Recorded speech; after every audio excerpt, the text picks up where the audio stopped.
Do you want to boost your performance and know something is missing from your diet? Are you constantly dragging yourself during and after training sessions? Does it seem like your metabolism is slowing down and you're just not sure why? In today's episode, I'm going to fill you in on a miracle nutrient that we need every day for survival, but will deliver on all these promises and more. I'll explain how much you need and the best way to get it in. So grab a pen and paper to take some notes and let's get it.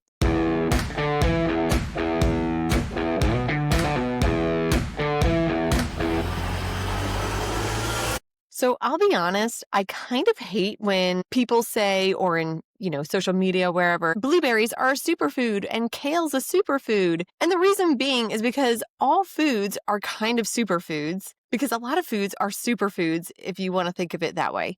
But I have one food or one nutrient that truly is a superfood, and that is water. If you couldn't guess from my clues, water and hydration are so important, especially for female athletes. And I'm going to give you a whole bunch of compelling reasons why. Number one is optimal performance.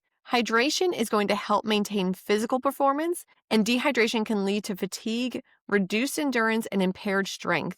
Did you know that just a 2% reduction in hydration, meaning a 2% reduction in your body weight from dehydration, is going to equate to as much as a 20% reduction in your performance? That's pretty huge. So that means if you stepped on the scale before you started a workout, and then you stepped on the scale after you finished a workout, and you lost 2% of your body weight, your performance was potentially 20% less than what it could have been. Staying hydrated is going to ensure that your muscles function efficiently and that you can perform at your best. Water is also going to deliver nutrients to your working muscles so that you can build muscle. And here's how.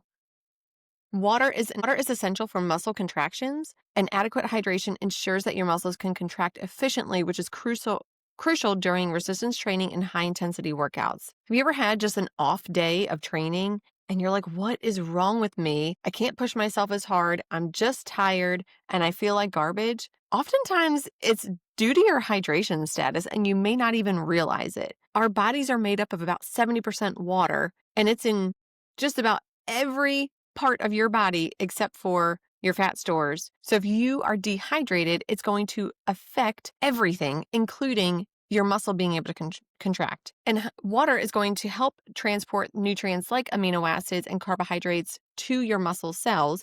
And these are vital for muscle repair and growth after your workouts, which leads me to my next point, that proper hydration is going to support muscle protein synthesis, aka muscle building. Being dehydrated can hinder this process and limit your muscle growth.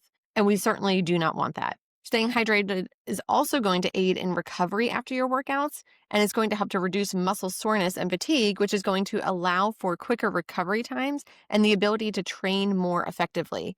Imagine not being so sore after your training session, even days later, so that you could go back and train that muscle part again so that you can have more time under tension and build more muscle and therefore boost your performance. That's what water does. Water is also going to influence hormone levels, including those related to muscle growth like testosterone and growth hormone. And proper hydration supports overall hormonal function, which is important for muscle development. In females, we do need testosterone to build muscle, but you also need estrogen. And if you are dehydrated, it can trigger a stress response in the body, leading to an increase in cortisol, which is your stress hormone. Elevated cortisol levels can interfere with the production of other hormones, including estrogen. And to make matters worse, dehydration can affect digestion and nutrient absorption, which are essential for overall hormone production, and a lack of necessary nutrients can hinder the body's ability to produce hormones effectively. For women, dehydration can lead to irregularities in your menstrual cycle, and hormonal fluctuations during the cycle can be influenced by hydration levels, potentially leading to lower estrogen levels at certain points. Hydration is also going to play a huge role in recovery because it's going to help replenish fluids that are lost through sweat and supports muscle repair by facilitating nutrient absorption. So this isn't just post-exercise hydration. I'm talking about intra-workout hydration and all day long hydration. Dehydration can also tank your metabolism and make you feel hungrier. Did you know that drinking water can boost your metabolic rate? Studies have shown that drinking about 500 milliliters or 17 ounces of water can temporarily increase metabolic rate by 30% for about 30 to 40 minutes. This increase is partly due to the energy expended in warming the ingested water to body temperature. But at the same time, if you are dehydrated, it's going to make you feel hungry, and then you're going to wind up reaching for food when you should really just be reaching for a glass of water. Hydration is also going to affect your cognitive function, and dehydration can lead to a decrease in your focus, slower reaction times, and impaired decision-making, all of which are crucial in competitive sports, and your ability to make a good decision and reach for a glass of water when you're thirsty instead of something that may dehydrate you even further. Lastly, adequate hydration is going to help lubricate your joints, which is going to reduce the risk of injuries and improve your overall mobility. And this is really important for female athletes who are engaging in high-impact sports. So do I have your attention yet on hydration? I feel like hydration is one of those things that we really don't talk a whole lot about or enough about in the sports nutrition world. And really, it should be one of the top things that we're talking about for all these reasons that I mentioned. So let's talk about the effects of dehydration. This can be anything from muscle cramps to strains and tears, joint pain, increased time needed for recovery, earlier onset of fatigue, nausea, increased muscle soreness, lightheadedness, dizziness, headache, heat exhaustion, heat stroke, increased susceptibility to colds and sickness. And worst case scenario, you could wind up in a coma or even die if you are not getting enough hydration. And don't think that you're exempt from this. Years ago, I had an office, and my office was next to another guy that told me about how he was working in his attic during the summer and didn't get in enough fluid or electrolytes and actually wound up in the hospital with a heat stroke. So you don't have to be doing anything crazy in order to have ill effects from dehydration. So you're probably wondering, how do I know how much do I need to get in over the course of the day? Minimum for female athletes is about 95 ounces per day, and this can come from a variety of foods and beverages. So I'm not just talking about straight up water. But if you do want to know how much water that you should be taking in on a more personal level, what I would suggest doing is, one, for your day-to-day intake, take your body weight in pounds, divide it in half, and that's how many ounces that you should be drinking minimum throughout the day. So if you weigh 150 pounds, you should be taking in 75 ounces of fluid per day. And then during training, you should follow your sweat rate. So that means you're going to weigh yourself before your training session, weigh yourself after your training session, take note of how many ounces of fluid that you took in during that training session and how long you were training for. So let's say you took in 30 ounces of fluid over the course of an hour and you didn't lose any weight. That's great. That means your sweat rate is 30 ounces per hour. Now let's say you took in 15 ounces of fluid and you lost 1 pound. You're going to multiply 1 by 16, your 1 pound by 16 ounces, and add that to your 15 ounces that you took in, and that would mean that your sweat rate is now 31 ounces per hour. You get the idea. So you're going to combine the two, your minimum day-to-day drinking, half your body weight in ounces, combined with your sweat rate. So now you may be wondering, what counts as a fluid? What does not count as a fluid are caffeinated drinks, unfortunately. So caffeinated coffee and teas, those are out. What I'm talking about is water. It can be flavored water. It can be a sports drink, smoothies, fruit juices, herbal teas, and sparkling water. But don't forget that fruit, vegetables, and soups are also going to help to boost your hydration status because they have a lot of water in them. And this is particularly important during the summer months. Here in South Carolina, it's really hot. It's also really humid, and that really affects your body's ability to cool you off. When it's really humid outside, your body just keeps pouring sweat because it's never evaporating. The sweat is never evaporating, which is what cools you off. So you're just constantly pouring sweat. So your sweat rate is actually going to increase when it's hot and also when it's humid outside. So with your sweat rate, you want to check this several different times of the year, depending on the weather, because that's going to make a huge difference. So let me just give you an example of what your hydration should look like for the day. So like I said, your minimum is to drink half of your body weight in ounces of fluid per day. Pre-exercise, you want to take in about 20 ounces of fluid 1 hour before, and then another 5 to 10 ounces of fluid about 10 minutes before a workout or game, just to top off your fluid levels. This does contribute to your day-to-day hydration needs, so don't feel like this is in addition.